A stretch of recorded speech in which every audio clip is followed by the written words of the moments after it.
தமிழுறவுகள் அனைவருக்கும் வணக்கம். 55 ஆண்டுகளுக்கு முன்பு அண்ணன் சீமானின் அரசியல் பிறந்திருந்தால் என்ன நடந்திருக்கும் சுட்டிக்காட்டிய ஊடகவியாளர் ஏகலவன். இந்த தலைப்பில் தான் இந்த காணொலி நம்ம பேச இருக்கோம். அதாவதுங்க, மூத்த பத்திரிகையாளர் ஐயா ஏகலவன் அவர்கள் தனது எக்ஸ்தலத்தில் ஒரு செய்தி பதிவு பண்ணியிருந்தாருங்க. அதில் ஐயா என்ன சொல்லியிருந்தாருன்னா, சென்னை பல்கலைக்கழகத்தின் முன்னாள் பேராசிரியர் நேற்றிரவு அழைத்தார்.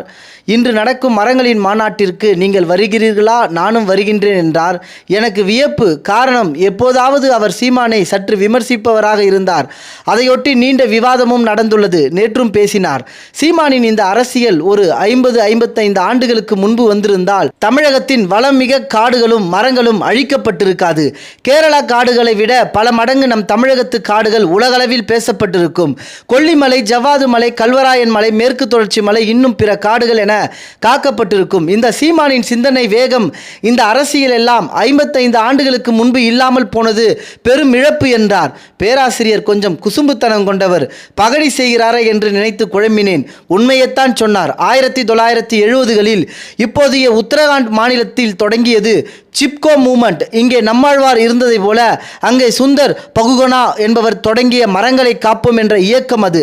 வடகிழக்கு மலை காடுகளில் இருந்து விலை உயர்ந்த வயது மூத்த மரங்களை எல்லாம் அரச கூலிகள் வேட்டையாடத் தொடங்க அதற்கு எதிரான பெரும் மக்கள் இயக்கமாக அதிக பெண்கள் முன்னின்ற இயக்கம்தான் அது.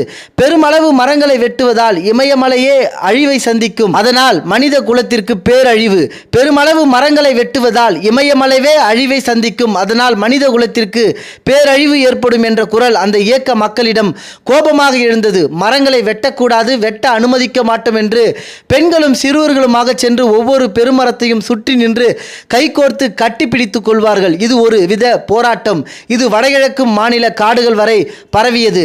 அந்த நேரத்தில் தமிழகத்திலும் அப்படி ஒரு இயக்க அரசியலை முன்னெடுக்க ஆட்களும் இல்லை, அரசியலும் இல்லை. பின்னால் தான் நம்மாழ்வார் இயக்க அரசியல் வந்தது. சுந்தர் பகுகுணாவை போல் நமக்கு ஒரு ஆள் இல்லாமல் போனார்கள்.